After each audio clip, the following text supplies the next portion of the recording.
SY BA મનોવિજ્ઞાન paper number 9 same 4માં આપણે જોયું હતું કે મનોવિજ્ઞાનમાં આપણે કુલ ટોટલ 5 યુનિટ આવશે. એમાં પહેલું યુનિટ છે સ્વાસ્થ્ય મનોવિજ્ઞાન અને તેનો વિષય પ્રવેશ. બીજું યુનિટ છે સ્વાસ્થ્ય મોડેલ્સ કે તેમના પ્રતિમાનો. ત્રીજું યુનિટ છે જીવનશૈલી અને સ્વાસ્થ્ય. ચોથું યુનિટ છે સ્વાસ્થ્ય સંવર્ધક અને સ્વાસ્થ્ય હાનિકારક વર્તન. અને પાંચમું યુનિટ છે સ્વાસ્થ્ય સંબંધિત રોગો. એમાં પહેલા યુનિટની શરૂઆત આપણે કરીએ તો કે સ્વાસ્થ્ય મનોવિજ્ઞાન કે તેમનો વિષય પ્રવેશ. હવે વિદ્યાર્થી મિત્રો, મેં 5 યુનિટના તમને પોઈન્ટ તો લખાવી દીધા છે. હવે પહેલા યુનિટમાં ક્વેશ્ચન કે પેલું જોઈએ તો કે સ્વાસ્થ્ય મનોવિજ્ઞાન અને તેમનો વિષય પ્રવેશ. તેમાં તેનો અર્થ, વ્યાખ્યા, તેમનો વિકાસ અને તેમના સ્વરૂપો વિશે આપણે માહિતી પ્રાપ્ત કે અભ્યાસ કરવાનો છે. તેમાં જોઈએ તો કે દરેક વ્યક્તિના જીવનમાં સ્વાસ્થ્ય ખૂબ જ જરૂરી છે. પહેલું કહેવત છે કે પહેલું સુખ તે જાતે નડે. આમ પ્રત્યેક વ્યક્તિના જીવનમાં સુખ પ્રાપ્ત કરવાની ઝંખના રહેલી હોય છે. સુખ પ્રાપ્તિ માટે, સારા સ્વાસ્થ્યની પ્રાપ્તિ માટે અનેક જાળવણી કરવી પડે છે. શરીર અને મન જો સ્વસ્થ હોય તો જ વ્યક્તિ પોતાના જીવનમાં તમામ પ્રકારની જે મુશ્કેલીઓ, જે પડકારો આવે છે તે ઝીલી શકે છે અને મનોભારયુક્ત પરિસ્થિતિઓનો સામનો કરી શકે છે. આમ સ્વાસ્થ્યનો વૈજ્ઞાનિક અર્થ આપણે જાણીએ તો કે સ્વાસ્થ્ય જાળવણીનું પ્રાથમિક જ્ઞાન આપણે મેળવ્યું હોય તો સ્વાસ્થ્ય પ્રાપ્તિ કરવા માટે સરળતા રહે છે. એક યુવાન છોકરો કોલેજમાં જ્યારે પ્રવેશે છે તે પહેલાં તેણે સારા સ્વાસ્થ્યની તાલીમ મેળવેલી હોવી જોઈએ. તે સ્વાસ્થ્ય જાળવવા માટે સભાન હોવો જોઈએ. સ્વાસ્થ્યપ્રદ આહારનું માર્ગદર્શન અને કુટુંબ જીવનમાંથી તેમના વિશેનું માર્ગદર્શન પ્રાપ્ત થયેલું હોવું જોઈએ. તે વિવિધ રમતોમાં સક્રિય હોવો જોઈએ. તે ધૂમ્રપાન, કેફી દ્રવ્યોના સેવનોથી દૂર રહેવો જોઈએ. તે 8 કલાકની પૂરતી નિંદ્રા કરી લેતો હોવો જોઈએ અને પરિણામે તેની એકાગ્રતા છે તે સારી રહે છે. તેમની સાથે તેમનો જે રૂમનો સાથીદાર પણ એવો હોવો જોઈએ કે તે સિગારેટ પીતો હોવો ન જોઈએ. તે સિગારેટનો બંધાણી હોવો જોઈએ નહીં. તેના મોઢાના એક ખૂણામાં સિગારેટ સદૈવ જલતી હોય, તે સવારના 10 કે 11 વાગે ઉઠતો હોય, અઠવાડિયાના અંતે તે મદ્યપાન કરતો હોય, જંક ફૂડ લેતો હોય, આવો જો કોઈ પણ વ્યક્તિ હોય તો તેનું સ્વાસ્થ્ય ખરાબ થાય છે અને તેમની સાથે તેમનો જો કોઈ મિત્ર હોય તો તેમનું સ્વાસ્થ્ય પણ ખરાબ થાય છે. આમ શરદી, ફ્લૂ, તાવ અને બીજી સામાન્ય બીમારીઓ તેના જીવનનો એક અંતર્ગત ભાગ બની જાય છે.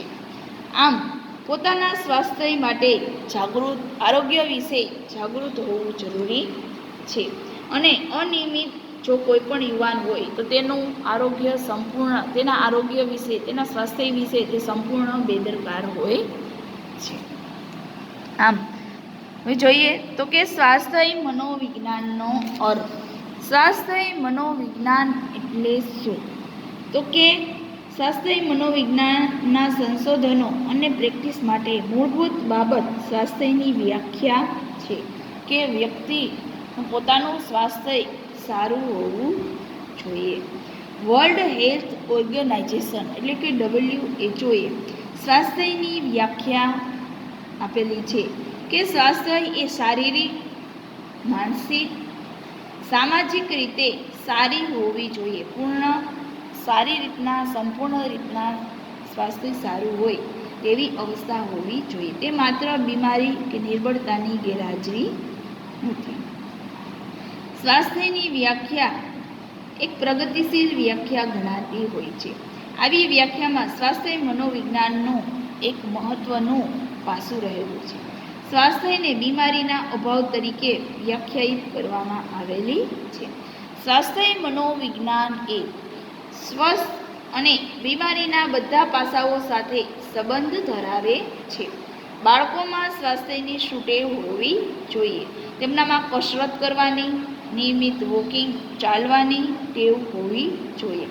લોકોને આહારની ટેવોમાં સુધારણા કરવી જોઈએ. તે એક અગત્યનું ધ્યેય છે. સ્વાસ્થ્ય મનોવૈજ્ઞાનિકો બીમારીની અટકાયત અને સારવારમાં પણ રસ ધરાવે છે. સ્વાસ્થ્ય મનોવૈજ્ઞાનિકો ઉચ્ચ કક્ષાનો મનોભાર ધરાવતા માણસોને મનોભારનું સંચાલન કરતા શીખવે છે. તણાવયુક્ત જો કોઈ પણ પરિસ્થિતિ હોય તો તેમાં કઈ રીતના જીવવું અને મનોભારને કેવી રીતના પહોંચી વળવું, તે મનોભારમાંથી કેવી રીતના બહાર નીકળવું, તેના વિશે સ્વાસ્થ્ય શીખવે છે. અને જો તેના લીધે સ્વાસ્થ્ય બગડતું નથી, તેના વિશેનો ખ્યાલ હોવો જોઈએ. સ્વાસ્થ્ય મનોવિજ્ઞાન એ સ્વાસ્થ્ય બગડવાના અનેક કારણો અને સ્વાસ્થ્યને લગતી જે બીમારીઓ છે તેના વિશેની તપાસ કરે છે, તેમનામાં રસ ધરાવે છે. અને સ્વાસ્થ્યના અને બીમારીને લીધે જે અનેક પાસાઓ ઉદ્ભવે છે અને તેને લીધે જે વર્તનો થાય છે તેના વિશેની માહિતી પ્રાપ્ત કરી લોકોમાં તેમના વિશેની જાણ કરી અને જાગૃતતા લાવે છે. સ્વાસ્થ્ય મનોવૈજ્ઞાનિકો સ્વાસ્થ્યની સંભાળ લેવાનું અનેક રીતે તેનું પૃથ્થકરણ કરે છે અને તેને સુધારવા માટે માર્ગદર્શન આપે છે.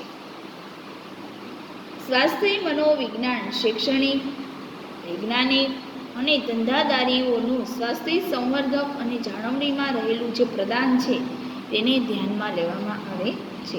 બીમારીની અટકાયત અને સારવાર, બીમારીના કારણો શોધી કાઢવા અને સ્વાસ્થ્યની સંભાળ રાખવા માટેની નીતિ વગેરે બાબતોમાં ઉપયુક્ત ઘટકોના પ્રદાનને સ્વાસ્થ્ય મનોવિજ્ઞાન કહેવામાં આવે છે. આમ મનોવૈજ્ઞાનિકોએ સ્વાસ્થ્ય મનોવિજ્ઞાનની અનેક વ્યાખ્યાઓ આપેલી છે. તેમાં જોઈએ તો કે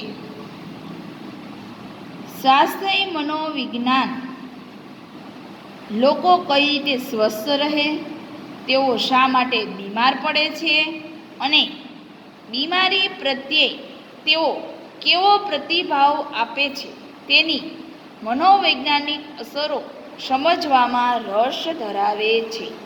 આ વ્યાખ્યા સેલી ઈ ટેલર નામના મનોવૈજ્ઞાનિકે આપેલી છે.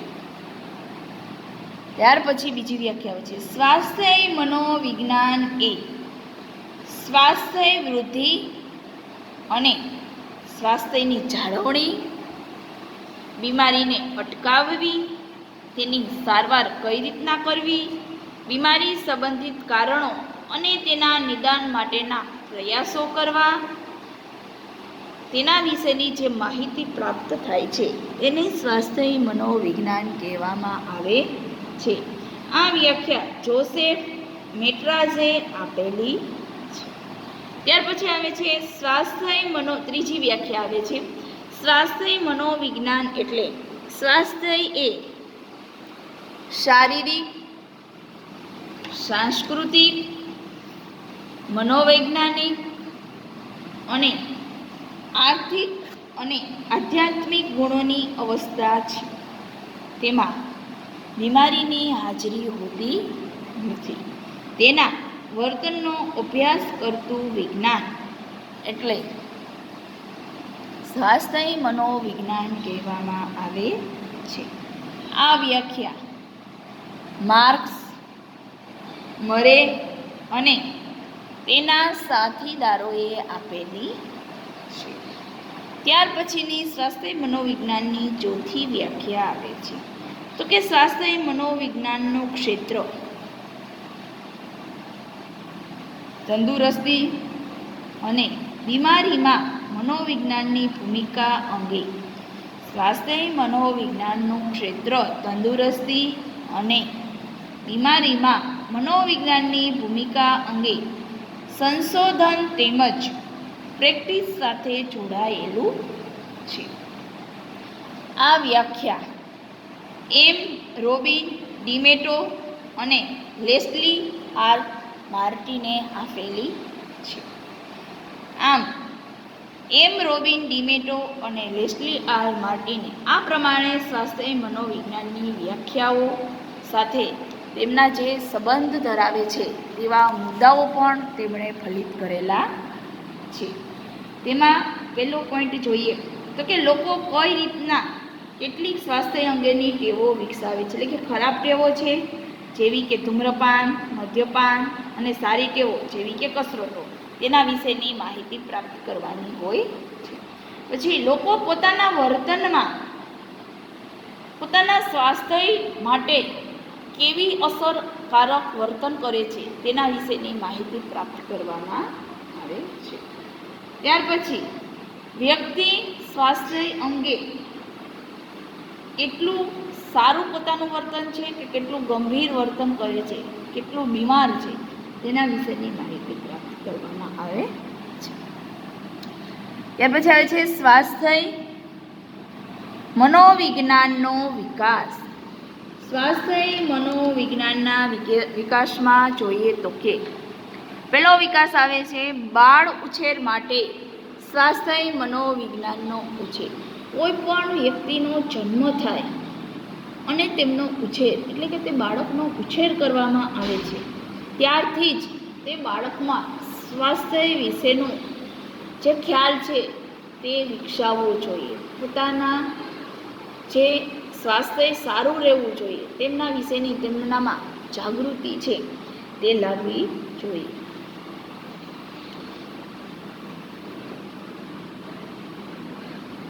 અમુક બાળકોનો જન્મ થાય છે ત્યારે જન્મથી જ તે બાળક શારીરિક ખોડખાપણ ધરાવતું હોય છે. આવા જે સમસ્યારૂપ અને ખામીવાળા જે બાળકો હોય છે ને તેમનો ઉછેર એક જુદી જ રીતના કરવો જોઈએ જેથી કરીને તેનું પાછળના ભવિષ્યમાં તેનું સ્વાસ્થ્ય છે તે સારું રહે. બાળકોના સ્વાસ્થ્યની જાળવણીના કેટલાક પ્રશ્નો આપણને ઊભા થાય છે. સ્વાસ્થ્યની દ્રષ્ટિએ બાળકનો ઉછેર કઈ રીતના કરવો જોઈએ તે સમસ્યામાં સ્વાસ્થ્ય મનોવિજ્ઞાન ઉપયોગી બને છે. આમ શારીરિક ખોડખાપણવાળા બાળકો કે સ્વાસ્થ્યની સમસ્યાઓ ધરાવતા બાળકોના ઉછેર તેમજ વિકાસમાં મદદરૂપ થવાના હેતુથી સ્વાસ્થ્ય મનોવિજ્ઞાન એક વિકાસ પામેલું છે. અને આવા જે શારીરિક ખોડખાપણવાળા અથવા તો મંદબુદ્ધિવાળા આવા જે બાળકો છે તેના સ્વાસ્થ્યનો વિકાસ કઈ રીતના કરવો તેનો મનોવૈજ્ઞાનિકોએ સંશોધન કરી અને આવા બાળકોના ઉછેર અને તેના સ્વાસ્થ્ય માટેનો જે ખ્યાલ છે તેમનો વિકાસ કરેલો છે. અને આવા બાળકોનો વિકાસ કઈ રીતના થાય છે તેમના માટે મનોવૈજ્ઞાનિકો મદદરૂપ થાય છે. ત્યાર પછી આવે છે ચિકિત્સા શાસ્ત્રના વિકાસ સાથે સ્વાસ્થ્ય મનોવિજ્ઞાનનો વિકાસ. તો કે મનોવિજ્ઞાનમાં શારીરિક સ્વાસ્થ્ય અંગેની ચર્ચા વિચારણા ઘણા સમયથી કરવામાં આવે છે.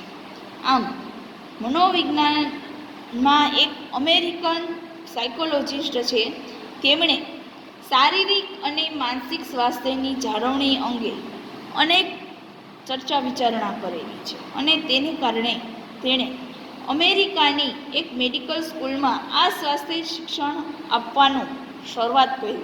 આ સ્વાસ્થ્ય શિક્ષણને તેમણે પ્રાધાન્ય આપ્યું અને આ મનોવિજ્ઞાનનો એક વ્યાવહારિક વિજ્ઞાન અને ચિકિત્સા કે ઉપચારમાં ઉપયોગ થવા લાગ્યો. દર્દી સારવારમાં મનોવિજ્ઞાનની ભૂમિકા સ્થાપિત થવા લાગી અને તેમને સફળતા પ્રાપ્ત થઈ. એટલે આ મનોવૈજ્ઞાનિકોએ એટલે કે જે અમેરિકાનો જે મનોવૈજ્ઞાનિક હતો તેણે 1990માં સ્વાસ્થ્ય મનોવિજ્ઞાનનું એક અસ્તિત્વમાં મૂક્યું અને આ અસ્તિત્વમાં મૂકી અને 1990થી 98નો જે સમયગાળો છે આ સમયગાળામાં સ્વાસ્થ્ય મનોવિજ્ઞાનને એકદમ ઝડપથી તેમનો વિકાસ થયો, તેમને ગતિ પ્રાપ્ત થઈ. પરિણામે ચિકિત્સા શાસ્ત્રના વિકાસ સાથે સ્વાસ્થ્ય મનોવિજ્ઞાનનો વિકાસ થવા લાગ્યો. ત્યાર પછી આવે છે સામાન્ય જન સમુદાયના વ્યવહારો સમજવા માટે સ્વાસ્થ્ય મનોવિજ્ઞાનનો વિકાસ. તો કે લોકોના વર્તન અને વ્યવહારની જે વૈજ્ઞાનિક સમજૂતી મેળવવાની હોય છે તેના માટે સ્વાસ્થ્ય મનોવિજ્ઞાનનો વિકાસ થવો ખૂબ જ જરૂરી હતો. એટલા માટે જ આ અમેરિકાના મનોવૈજ્ઞાનિકે 1970થી 1980નો જે સમયગાળો હતો તેમાં વિશ્વમાં અનેક બીમારી ફેલાણી હતી અને આ બીમારીમાં અનેક લોકો મૃત્યુ પામ્યા. આ અચાનક મૃત્યુ અને મૃત્યુ દરમાં જે વધારો થયેલો હતો તેને કારણે લોકોના વર્તન સાથે જે સંબંધિત છે, જે સ્વાસ્થ્યની જાગૃતિ હોવી જોઈએ તે ઓછી હતી. એટલે આ સ્વાસ્થ્યની જાગૃતિ લાવવા માટે સામાન્ય જનસમુદાયના વ્યવહારો સુધી પહોંચી અને તેમનામાં સ્વાસ્થ્યની જાગૃતિ લાવેલી છે. જેમ કે અત્યારે કોરોના કાળ શરૂ છે કે આપણને સરકાર કે હોસ્પિટલના સ્ટાફ દ્વારા અનેક માહિતી પ્રાપ્ત થાય છે કે ભાઈ કોરોનાથી બચવા માટે વારંવાર હેન્ડવોશ કરવા, માસ્ક પહેરવું, સોશિયલ ડિસ્ટન્સ જાળવવું, છતાં આપણે આવું કરતા નથી અને કોરોના થાય છે. એના પરિણામે અનેક કોરોનાના કેસ વધે છે અને પરિણામે લોકો મૃત્યુ પામે છે. આવું જે સ્વાસ્થ્યને લગતું અમુક વસ્તુઓ હોય છે તેના વિશેની આપણને માહિતી પ્રાપ્ત થયેલી હોવી જોઈએ અને આ માહિતીને લીધે જ આપણે જાગૃત બનતા હોવા જોઈએ અને આપણા સ્વાસ્થ્યની કાળજી કરતા કે આપણા સ્વાસ્થ્યનો વિકાસ કરવો જોઈએ. ત્યાર પછી આવે છે સાંસ્કૃતિક વિકાસની સમજૂતી મેળવવા માટે સ્વાસ્થ્ય મનોવિજ્ઞાનનો વિકાસ. સાંસ્કૃતિક વિકાસની સમજૂતી મેળવવા માટે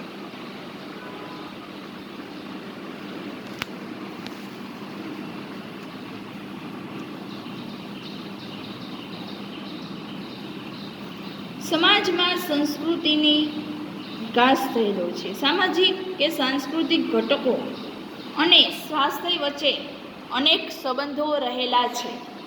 આમ આ અનેક સંબંધોને લીધે આપણે સ્વાસ્થ્યની જાળવણી માટે વ્યક્તિ પોતે પોતાના સ્વાસ્થ્ય અંગે જાગૃત તેમજ સાવધાન રહેવું જોઈએ. જો વ્યક્તિ પોતે જાગૃત કે સાવધાન ન હોય તો તેમનું સ્વાસ્થ્ય છે તે બગડે છે અને તેના મૃત્યુ માટેનું તે કારણ બની જાય છે. જેમ કે ધૂમ્રપાન, પોષણની ખામી, વધુ પડતો દારૂ પીવો, નિયમિત કસરતનો અભાવ, બેદરકારી અને તેજ ગતિથી વાહનો ચલાવવા, આ બધી જે પરિસ્થિતિ ઊભી થાય છે તેને કારણે વ્યક્તિ ઝડપથી મૃત્યુને ભેટે છે. વ્યક્તિએ પોતાના સ્વાસ્થ્યને જાળવવા માટે યોગ્ય અને સમયસર પગલાં લેવા જોઈએ. વ્યક્તિના આહાર વિહારને લગતા વ્યવસાયો અને સ્વચ્છતા જાળવવી જોઈએ. સ્વાસ્થ્ય જાળવવામાં અન્ય વ્યક્તિને મદદરૂપ થવું જોઈએ. વ્યવસાયો શરૂ કરવા જોઈએ. વિશ્વમાં દરેક સંસ્કૃતિમાં સ્વાસ્થ્યપ્રદ જીવન સાથે સંકળાયેલા ઉદ્યોગો શરૂ કરવા જોઈએ. સ્વાસ્થ્ય અંગેની જાગૃતિ, વૈજ્ઞાનિક સંશોધનો, ચર્ચાઓ, સેમિનારો, સ્વાસ્થ્ય જાળવણીના લેખો, પુસ્તકો વગેરેના પરિણામે સ્વાસ્થ્ય મનોવિજ્ઞાન છે તે વિકાસ પામ્યું છે.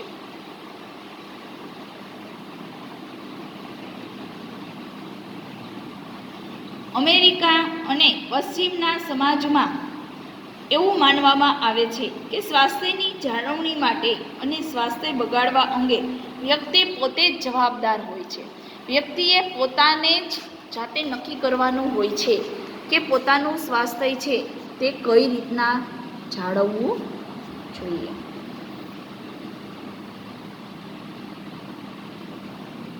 ત્યાર પછી આવે છે સ્વાસ્થ્ય કલ્યાણના કાર્યક્રમો સમજવા માટે સ્વાસ્થ્ય મનોવિજ્ઞાનનો વિકાસ.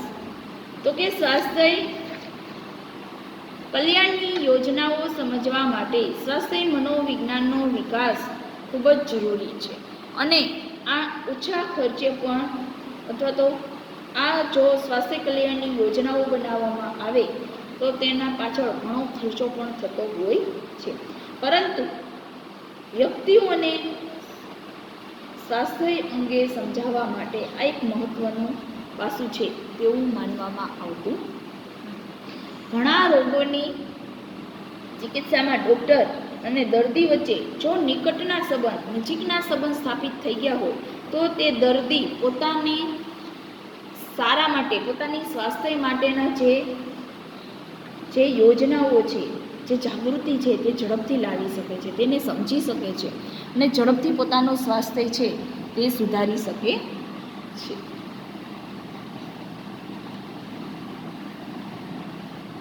વ્યક્તિના સ્વાસ્થ્ય માટે મનોવૈજ્ઞાનિક અને સામાજિક ઘટકોનું પણ ઘણું મહત્વ રહેલું છે. વિવિધ રોગોમાં જૈવિક ઘટકો તેમજ મનોસામાજિક ઘટકો મહત્વના છે. છેલ્લા ઘણા વર્ષોમાં અમેરિકા અને યુરોપમાં સ્વાસ્થ્ય મનોવિજ્ઞાનનો વિકાસ છે તે ખૂબ જ ઝડપથી થયેલો છે. ભારતમાં હવે તેનું મહત્વ સ્વીકારવામાં આવેલું છે. ભારતીય સંસ્કૃતિમાં પણ સ્વાસ્થ્ય સંબંધી વિચારોની પ્રચલિત કરવામાં આવેલી છે. ભારતમાં પણ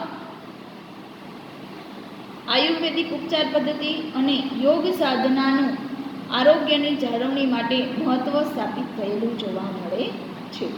મન અને શરીરનું શુદ્ધિકરણ યોગથી થાય છે અને યોગને સ્વીકારવામાં આવેલું છે. યોગથી આપણું સ્વાસ્થ્ય છે તે ખૂબ જ સારું રહે છે તેવું સ્વીકારવામાં આવેલું છે.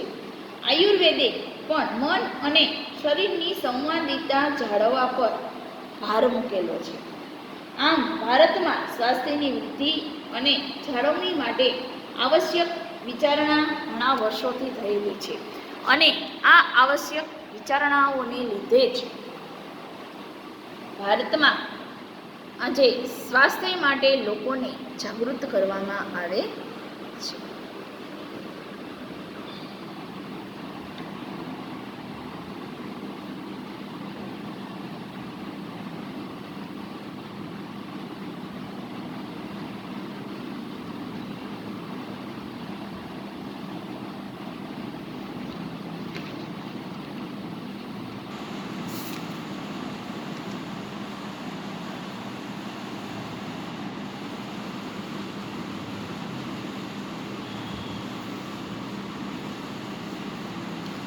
ત્યાર પછી આવે છે સ્વાસ્થ્ય મનોવિજ્ઞાનનું સ્વરૂપ. સ્વાસ્થ્ય મનોવિજ્ઞાનના સ્વરૂપમાં પહેલો પોઈન્ટ આવે છે સ્વાસ્થ્ય મનોવિજ્ઞાન એક સામાજિક વિજ્ઞાન છે. તો કે સ્વાસ્થ્ય મનોવિજ્ઞાન એક વિજ્ઞાન છે. વિજ્ઞાન તરીકે તેના અનેક ક્ષેત્રમાં આવતા અભ્યાસના મુદ્દાઓના હકીકત આપણને પ્રાપ્ત થાય છે. આ સ્વાસ્થ્યના પ્રશ્નને વૈજ્ઞાનિક રીતે જો સમજવામાં આવે તો સ્વાસ્થ્ય મનોવિજ્ઞાન તેના ક્ષેત્રમાં વિવિધ સંશોધનો કરે છે અને આ સંશોધનો દ્વારા મદ્યપાનની અસરો કેવી છે, તેના કારણો શું છે તે આપણે જાણી શકીએ છીએ અને મદ્યપાન કે ધૂમ્રપાનના લીધે કેટલા વ્યક્તિઓને કેન્સર થાય છે અને મૃત્યુ પામે છે અથવા તો અન્ય કોઈ પણ વ્યસનને કારણે હૃદયરોગ, ડાયાબિટીસ કે સ્વાસ્થ્ય સંબંધિત જે રોગો થાય છે તેના વિશેની માહિતી પ્રાપ્ત કરી શકાય છે. ત્યાર પછી આવે છે સ્વાસ્થ્ય મનોવિજ્ઞાન જાહેર સ્વાસ્થ્યનું વિજ્ઞાન છે. તો કે સ્વાસ્થ્ય મનોવિજ્ઞાન એક વાસ્તવિક હકીકતો પર આધાર રાખે છે. વાસ્તવિક વિજ્ઞાન તરીકે પણ તેમને ઓળખવામાં આવે છે કે વિજ્ઞાનનું એક વર્ગીકરણ પ્રાકૃતિક અને આદર્શલક્ષી છે તેવું માનવામાં આવે છે. દર્દીને હૃદય રોગનો હુમલો આવે છે કે ગળાનું કેન્સર થાય છે તેમનો સ્પષ્ટ રીતના ખ્યાલ આપણે મેળવી શકીએ છીએ. આપણે એવું ન કહી શકીએ કે ઈશ્વરની ઈચ્છાના ખ્યાલથી આ કેન્સર થયેલું છે, પરંતુ તે દર્દીને શેનું વ્યસન હતું અને શેના લીધે તેને કેન્સર થયું છે અને તેના લીધે તેને મૃત્યુ થયું છે તેના વિશેની આપણને માહિતી પ્રાપ્ત થાય છે. આમ સ્વાસ્થ્ય મનોવિજ્ઞાન અનુભવી અને એક પ્રાકૃતિક વિજ્ઞાન તરીકે ઓળખવામાં આવે છે.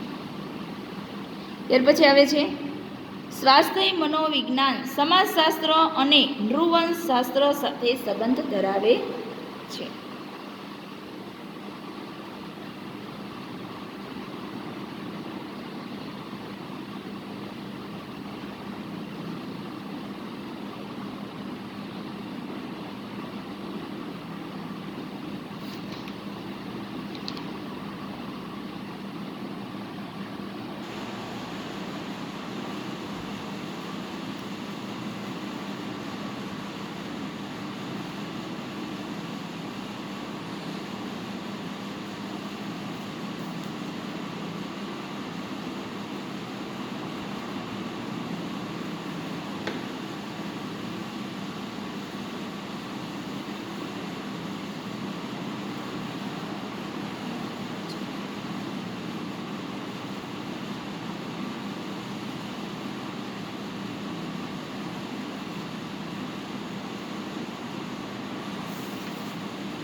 સ્વાસ્થ્ય મનોવિજ્ઞાન સામાજિક વિજ્ઞાન છે.